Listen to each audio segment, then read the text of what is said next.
नमस्कार दोस्तों, स्वागत है आपका इस ऑनलाइन प्लेटफॉर्म पर जिसमें आपको रोजाना सुबह 7 बजे राजस्थान के 10 करंट जीके क्वेश्चन मात्र 20 मिनट में मिलते हैं। तो रोजाना एक क्लास लगाते रहिए और अपनी बेहतरीन तैयारी करते रहिए।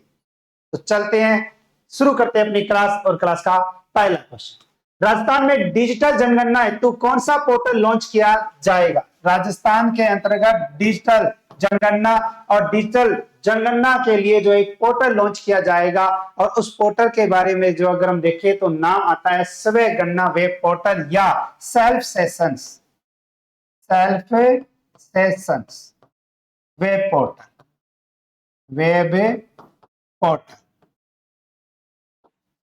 तो राजस्थान के अंतर्गत डिजिटल जनगणना और डिजिटल जनगणना हेतु एक पोर्टल जिसका नाम आता है सेल्फ सेशंस वेब पोर्टल यानी स्व गणना वेब पोर्टल जो है वो लॉन्च किया है। इसके जरिए कोई भी व्यक्ति अपनी जानकारी खुद ही ऑनलाइन भर सकेगा। हालांकि अधिकारियों का कहना है कि लोग जो भी जानकारी भरेंगे बाद में उसका सत्यापन सरकारी कर्मचारी घर घर जाकर करेंगे।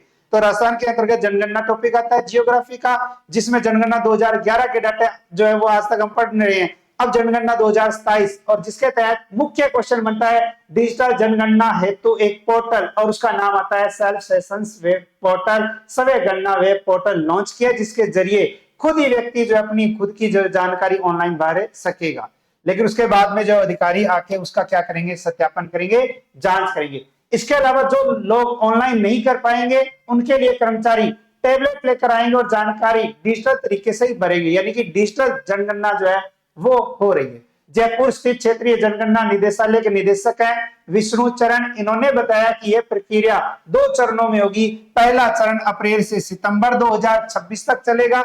इसमें घरों की गिनती और लिस्ट तैयार की जाएगी, और दूसरा चरण 9 से 20 फरवरी 2027 तक चलेगा। तो राजस्थान के अंतर्गत अप्रैल से सितंबर 2026 यानी कि पहला, और उसके बाद में अगर हम देखें तो दूसरा चरण 9 से 20 फरवरी 2027 तक होगा। नेक्स्ट, राजस्थान के लिए प्रक्रिया एक बड़ी चुनौती होगी। 2011 से लेकर अब तक राजस्थान में कई बड़े प्रशासनिक बदलाव हुए हैं। पहले जिलों की संख्या थी 33, अब है 41। इसी तरह तहसीलों की संख्या थी 244 बढ़कर 426, कस्बों की संख्या 185 से 313। अब इन नई प्रशासनिक इकाइयों के हिसाब से सभी जानकारी को जनगणना में शामिल करना एक मुश्किल काम होगा। तो राजस्थान में पहले जिले 33 थे, अब हो गए 41। पहले तहसीलें 244, अब हो गई 426। तो समस्या तो थोड़ी बहुत हुई है। 17 अगस्त 2025 से 2 अक्टूबर 2025 तक राजस्थान के कितने स्थानों पर भव्य सांस्कृतिक और साहित्यिक कार्यक्रमों का आयोजन किया जाएगा? तो राजस्थान के अंतर्गत कला और सांस्कृतिक और साहित्यिक कार्यक्रमों का आयोजन राजस्थान में 17 अगस्त से 2 अक्टूबर तक किया जाएगा। तो 17 अगस्त से 2 अक्टूबर 2025 तक सांस्कृतिक और साहित्यिक कार्यक्रमों का आयोजन, और ये राजस्थान के अंतर्गत अगर पूछे तो 75 स्थानों पर किया जाएगा। तो राजस्थान के उप मुख्यमंत्री है दिया कुमारी ने 13 अगस्त 2025 को शासन सचिवालय में हुई बैठक में बताया कि प्रदेश भर में 75 स्थानों पर 17 अगस्त से 2 अक्टूबर 2025 तक भव्य सांस्कृतिक और साहित्यिक कार्यक्रमों का आयोजन किया जाएगा। बैठक में प्रमुख शासन सचिव पर्यटन, कला व साहित्य, संस्कृति एवं पुरातत्व राजेश यादव सहित विभिन्न कला व साहित्यिक अकादमियों के अधिकारी उपस्थित रहे। अब बहुत ही अच्छा और इंपॉर्टेंट क्वेश्चन बनता है।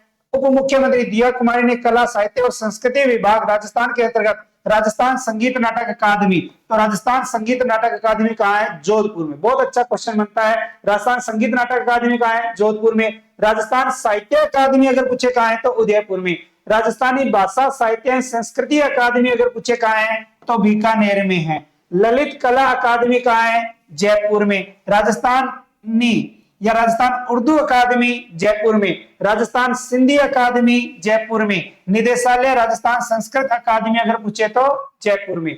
तो राजस्थान संगीत नाटक अकादमी जोधपुर, राजस्थान साहित्य अकादमी उदयपुर, राजस्थानी भाषा साहित्य एवं संस्कृति अकादमी बीकानेर, ललित कला अकादमी जयपुर, राजस्थान उर्दू अकादमी जयपुर, राजस्थान सिंधी अकादमी जयपुर, निदेशालय राजस्थान संस्कृत अकादमी जयपुर। इसके अलावा पंडित जवाहरलाल नेहरू बाल साहित्य अकादमी जयपुर, राजस्थान ब्रज भाषा अकादमी जयपुर और राजस्थान पंजाबी भाषा अकादमी श्री गंगानगर। जवाहर कला केंद्र कहाँ है? जयपुर द्वारा किए जा रहे कला कार्य एवं साहित्यिक गतिविधियों के बेहतर आयोजन के संबंध में चर्चा करते हुए कहा कि राजस्थान की कला एवं संस्कृति तथा यहाँ का साहित्य अत्यंत गौरवशाली है। तो राजस्थान में आता है कला व संस्कृति, कल्चर, और कल्चर के अकॉर्डिंग पूछा जा सकता है पंडित जवाहरलाल नेहरू बाल साहित्य अकादमी कहाँ है? जयपुर में। राजस्थान ब्रज भाषा अकादमी जयपुर में। राजस्थान पंजाबी भाषा अकादमी श्री गंगानगर में। जवाहर कला केंद्र कहाँ है? जयपुर के अंतर्गत है। नेक्स्ट, 19 से 21 सितंबर 2025 तक 12वें इंडिया इंडस्ट्रियल फेयर का आयोजन कहां किया जाएगा? तो राजस्थान के अंतर्गत 19 से 21 सितंबर 2025 तक कौन से तो संस्करण होगा 12वां इंडिया इंडस्ट्रियल फेयर का आयोजन, और ये आयोजन होगा भिवाड़ी में। कहां होगा? भिवाड़ी में होगा। तो 12वें इंडिया इंडस्ट्रियल फेयर का आयोजन कहां? भिवाड़ी में। कब होगा? 19 से 21 सितंबर 2025 तक। 19 से 21 सितंबर 2025 तक इंडिया इंडस्ट्रियल फेयर के किस संस्करण का आयोजन भिवाड़ी में? तो 12वें संस्करण का आयोजन जो है वो भिवाड़ी में होगा।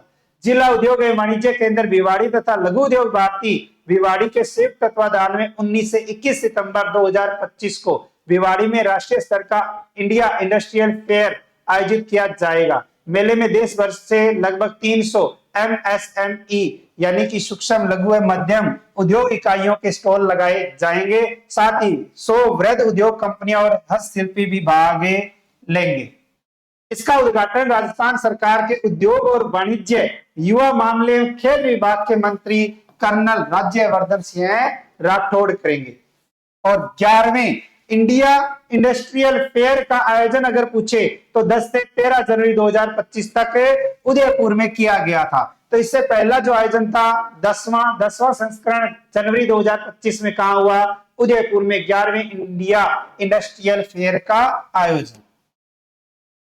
Next, Rajasthan United football club Jaipur ने आगामी सीजन के लिए टीम का हेड किसे नियुक्त किया है? तो Rajasthan United football club Jaipur इसने अपने आगामी सीजन के लिए विक्रांत शर्मा को, किसे? विक्रांत शर्मा को टीम का हेड जो है वो नियुक्त किया है। Rajasthan United football club Jaipur Rajasthan में स्थित एक भारतीय पेशेवर फुटबॉल क्लब है। विक्रांत ने 2021 में क्लब को आई लीग में प्रमोट कराने में अहम भूमिका निभाई थी। 3 साल बाद उनकी एक बार फिर वापसी हुई है। तो Rajasthan United football club Jaipur में आगामी सीजन के लिए टीम का हेड बनाया है विक्रांत शर्मा को। और राजस्थान में स्थित एक भारतीय पेशेवर फुटबॉल क्लब कौन सा है? तो Rajasthan United football club Jaipur. Next, 13 अगस्त 2025 को ऊर्जा राज्य मंत्री स्वतंत्र प्रभार के हीरालाल नागर इन्होंने किस जिले में अत्याधुनिक ब्लड कंपोनेंट एवं सेपरेशन यूनिट का शुभारंभ किया है? तो राजस्थान के अंतर्गत अत्याधुनिक ब्लड कंपोनेंट का जो शुभारंभ किया गया है हीरालाल नागर जी के द्वारा, ये किया गया है हमारे राजस्थान के बूंदी जिले में। कब किया गया? 13 अगस्त 2025 को। 13 अगस्त 2025 को किसके द्वारा? हीरालाल नागर के द्वारा। किस जिले में? बूंदी जिले में अत्याधुनिक blood component and separation unit का क्या किया गया है? शुभारंभ किया गया है। इस यूनिट के शुरू होने से अब डेंगू, कैंसर और अन्य गंभीर बीमारियों से जूझ रहे मरीजों को प्लाज्मा और प्लेटलेट्स जैसी जीवन रक्षक जरूरतों के लिए रेफर नहीं करना पड़ेगा, जिससे उन्हें बड़ी राहत मिलेगी। तो बहुत अच्छी जो है वो प्रणाली जो है वो यहाँ की गई। जयपुर की किस महिला खिलाड़ी की कप्तानी में भारतीय रग्बी टीम ने अंडर 20 एशिया कप में कांस्य पदक जीता है? भारतीय रग्बी टीम ने अंडर 20 एशिया कप में कौन सा पदक जीता? तो कांस्य पदक जीता। कांस्य पदक जो जीता है वो किसकी कप्तानी में जीता है? तो वो हमारे राजस्थान के जयपुर की एक खिलाड़ी जिसका नाम आता है, अहम भूमिका रही थी भूमिका शुक्ला की। किसकी? भूमिका शुक्ला। भूमिका शुक्ला का संबंध अगर पूछे कि राजस्थान के किस जिले से है तो जयपुर से है। किस खेल से है? रग्बी से है। और भारतीय रग्बी टीम ने अंडर 20 एशिया कप में कांस्य पदक जीता और यह प्रतियोगिता हुई थी बिहार के राजगीर में 9 और 10 अगस्त 2025 को। रग्बी फुटबॉल के अंतर्गत भारतीय टीम की कप्तान राजस्थान की भूमिका शुक्ला, जबकि जोटवाड़ा जयपुर की मुस्कान पिपलोदा ने भी कांस्य पदक जीतने में अहम भूमिका निभाई। तो राजस्थान की 2 खिलाड़ियां आती है, जिसमें एक नाम आता है भूमिका शुक्ला, अहम भूमिका यानी कप्तानी के रूप में। दूसरी महिला खिलाड़ी का नाम आता है मुस्कान पिपलोदा। और इन दोनों की अगर हम बात करें तो दोनों का है रग्बी फुटबॉल से संबंध अगर पूछे तो राजस्थान के जिले से है, जयपुर से। राजस्थान रग्बी फुटबॉल संघ के अध्यक्ष अगर पूछे कौन है तो पंडित सुरेश मिश्रा। कौन है? पंडित सुरेश मिश्रा। तो राजस्थान रग्बी फुटबॉल संघ के अध्यक्ष पंडित सुरेश मिश्रा। नेक्स्ट, राज्य की पहली उच्च गुणवत्ता की ड्रग टेस्टिंग लेबोरेटरी की स्थापना कहां की गई है? राजस्थान के अंतर्गत पहली बार उच्च गुणवत्ता की ड्रग टेस्टिंग लेबोरेटरी की स्थापना अगर देखें तो ये की गई है हमारे राजस्थान के अंतर्गत जोधपुर जिले में। और जोधपुर में भी पूछे तो कहा डॉक्टर सर्वपल्ली राधाकृष्णन राजस्थान आयुर्वेद विश्वविद्यालय। तो डॉक्टर सर्वपल्ली राधाकृष्णन राजस्थान आयुर्वेद विश्वविद्यालय कहाँ है? जोधपुर में। और डॉक्टर सर्वपल्ली राधाकृष्णन राजस्थान आयुर्वेद विश्वविद्यालय जोधपुर में राजस्थान की पहली उच्च गुणवत्ता की ड्रग टेस्टिंग लेबोरेटरी की क्या की गई है? स्थापना की गई है। इस पहली उच्च गुणवत्ता की ड्रग टेस्टिंग लेबोरेटरी के अंतर्गत अगर हम देखें तो करीब 6.50 करोड़ रुपए के उपकरण व मशीनें लगाई गई है। और इससे समस्त प्रकार की आयुर्वेद दवाओं की टेस्टिंग और उनका विश्लेषण हो सकेगा। किसी आयुर्वेद दवाई अथवा किसी हर्बल तत्व जैसे तुलसी, गिलोय इत्यादि में कोई सक्रिय तत्व है और कितनी मात्रा में पता चल सकेगा। इससे जोधपुर से आयुर्वेदिक दवाओं पर मोहरे लग सकेंगी।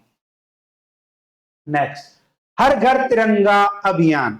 हर घर तिरंगा अभियान, और इस अभियान के अंतर्गत उत्तर पश्चिम रेलवे ने किस सेक्शन पर तिरंगा ट्रेनें चलाई है? राजस्थान के अंतर्गत चलाया गया हर घर तिरंगा अभियान। इसके अंतर्गत हमारे राजस्थान में आता है उत्तर पश्चिम रेलवे। और उत्तर पश्चिम रेलवे ने एक जो है वो तिरंगा ट्रेन चलाई और ये तिरंगा ट्रेन जो है वो मारवाड़ जंक्शन से चली। कहां से? मारवाड़ जंक्शन। और मारवाड़ जंक्शन से यह खामली घाट स्टेशन तक चलाई गई थी। कहां तक है? खामली घाट स्टेशन तक। और इसमें जो अगर हम देखें तो राजस्थान के अंतर्गत जो है हर घर तिरंगा अभियान के तहत मारवाड़ जंक्शन से गोरम घाट होते हुए कामली घाट जाने वाली ट्रेन को तिरंगे झंडे की थीम पर गुब्बारों से सजाया गया। ट्रेन में सवार सभी यात्रियों को तिरंगा झंडा दिया गया। ट्रेन पर भी तिरंगे झंडे लगाए गए। तो राजस्थान के अंतर्गत अगर हम देखें तो आता है हर घर तिरंगा अभियान उत्तर पश्चिम रेलवे के द्वारा मारवाड़ जंक्शन से खामली या कामली घाट इनके मध्य जो है वो एक ट्रेन चलाई गई थी और इसमें तिरंगे झंडे की थीम पर गुब्बारों से सजाया गया और सबको तिरंगा दिया गया। नेक्स्ट, राजस्थान के किस जैविक उद्यान में पोर्टेबल एक्सरे सुविधा शुरू की गई है? राजस्थान के अंतर्गत अगर हम देखें तो जैविक उद्यान आता है और उस जैविक उद्यान का नाम आता है नाहरगढ़ जैविक उद्यान। कौन सा? नाहरगढ़ जैविक उद्यान। और नाहरगढ़ जैविक उद्यान में पोर्टेबल एक्सरे की सुविधा जो है वो शुरू की गई है। तो राजस्थान का पहला जैविक उद्यान नाहरगढ़ जैविक उद्यान जयपुर में स्थित है। नाहरगढ़ जैविक उद्यान में पोर्टेबल एक्सरे की सुविधा शुरू की गई है। यह सुविधा वन्य जीवों की स्वास्थ्य की जांच के लिए शुरू की गई है, खासकर उन जानवरों के लिए जो बीमार है या उन्हें चोट लगी है। हमें चोट लगती है तो हम एक्सरे करवा लेते हैं जब डॉक्टर के पास जाते हैं तो। लेकिन अब अगर हम अपने बात करें पशुओं की, पक्षियों की, जानवरों की, तो उनके लिए भी जो है वो बहुत अच्छी सुविधाएं राज्य सरकार जो है वो शुरू कर रही है। और उसी के तहत राजस्थान में पोर्टेबल एक्सरे की जो है वो सुविधा शुरू की गई है नाहरगढ़ जैविक उद्यान। और नाहरगढ़ जैविक उद्यान अगर पूछे कहां है तो जयपुर में। नेक्स्ट, 4 से 7 सितंबर 2025 तक इटली में आयोजित 27वें इंटरनेशनल थिएटर फेस्टिवल में राजस्थान के किस जिले के नाटक निर्देशक सिकंदर नाटक का मंचन करेंगे? व्यक्ति है, नाटक निर्देशक हैं सिकंदर और ये जो है वो मंचन करेंगे। और ये आते हैं नाटक निर्देशक सिकंदर जयपुर से। International theatre festival, Sele Teatro festival the world on stage का आयोजन 4 से 7 सितंबर 2025 से इटली में आयोजित होगा। इस उत्सव में जयपुर के युवा नाटक निर्देशक है सिकंदर अपनी संस्था यथार्थ के माध्यम से मकतूब नाटक का मंचन करेंगे। कौन से नाटक का? मकतूब नाटक का मंचन करेंगे। तो 4 से 7 सितंबर 2025 तक 27वें इंटरनेशनल थिएटर फेस्टिवल का आयोजन इटली में आयोजन होगा, जिसमें हमारे राजस्थान के जयपुर जिला, जयपुर के अंदर एक व्यक्तित्व, एक नाटक निर्देशक सिकंदर, उनकी एक संस्था है यथार्थ, उनके द्वारा जो है वो एक नाटक का मंचन किया जाएगा जिसका नाम होगा मकतूब। पूर्व में पूछा गया क्वेश्चन, कल आपसे एक क्वेश्चन पूछा गया था, राजस्थान प्रवासी फाउंडेशन की ओर से 10 अगस्त 2025 को मुंबई में आयोजित सांस्कृतिक कार्यक्रम में समाज सेवा और लेखन के क्षेत्र में राजस्थान के गौरव सम्मान से किसे सम्मानित किया गया? तो इसका right answer Sarita Rathore. Question for you के तहत आपके लिए क्वेश्चन है जिनका आंसर जो है वो आपको मेन कमेंट बॉक्स में देना है। राजस्थान के किस बांध में पानी की कमी को दूर करने के लिए 7,000 करोड़ रुपए की माही जवाई इंटरलिंकिंग परियोजना को मंजूरी दी गई है? राजस्थान के अंतर्गत वो बांध जिस बांध पर 7,000 करोड़ रुपए पानी की कमी को दूर करने के लिए माही जवाई इंटरलिंकिंग परियोजना को मंजूरी दी गई है, तो इसका आंसर आपको मेन कमेंट बॉक्स में देना है। इसके अलावा ऑनलाइन और ऑफलाइन बैच स्कूल व्याख्याता प्रथम पेपर सहित सेकंड ग्रेड जो है वो प्रथम पेपर सहित सभी विषय जो है वो आपके क्लासरूम से लाइव बैच जो है वो आपके शुरू हो चुके हैं। रीट मुख्य परीक्षा लेवल फर्स्ट और सेकंड 13 अगस्त से जो है वो बैच शुरू किया गया है। रजिस्ट्रेशन करवाने के लिए आज संपर्क करें 98,750 75,725। आरएस और एसआई का नया बैच 13 अगस्त से शुरू हुआ है, जिसमें ऑफलाइन कोर्स के साथ ऑनलाइन कोर्स आपका फ्री रहेगा। ऑनलाइन कोर्स के साथ टॉपिक वाइज टेस्ट सीरीज भी आपको मिलेगी और एक कॉमन बैच शुरू किया गया है। और कॉमन बैच की अगर हम बात करें तो ये आपके राजस्थान के अंतर्गत सभी प्रतियोगी परीक्षाओं के लिए, आप किसी भी प्रतियोगी परीक्षाओं की तैयारी कर रहे हैं तो उसमें जो है वो आपका एक कॉमन बैच शुरू किया गया है। और ये बैच भी अगर आप ज्वाइन करना चाहते हैं तो ज्वाइन कर सकते हैं, और घर बैठे अगर आप ऑनलाइन जुड़ना चाहते हैं तो आज ही डाउनलोड कीजिए संकल्प ऐप और आप जो है वो कोर्स से ले सकते हैं।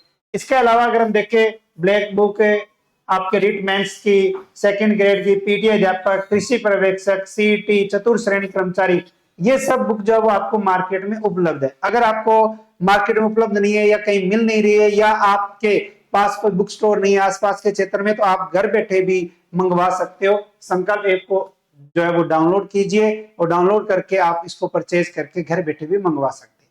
क्लास अगर आपको अच्छी लगती है तो क्लास को लाइक, अच्छे अच्छे कमेंट और व्हाट्सएप स्टेटस के माध्यम से दूसरों को भी जरूर बताया करें। ठीक है, तो मिलते हैं कल नए 10 क्वेश्चनों के साथ। तब तक राधे राधे, जय श्री श्याम, जय श्री कृष्णा, जय हिंद, जय भारत।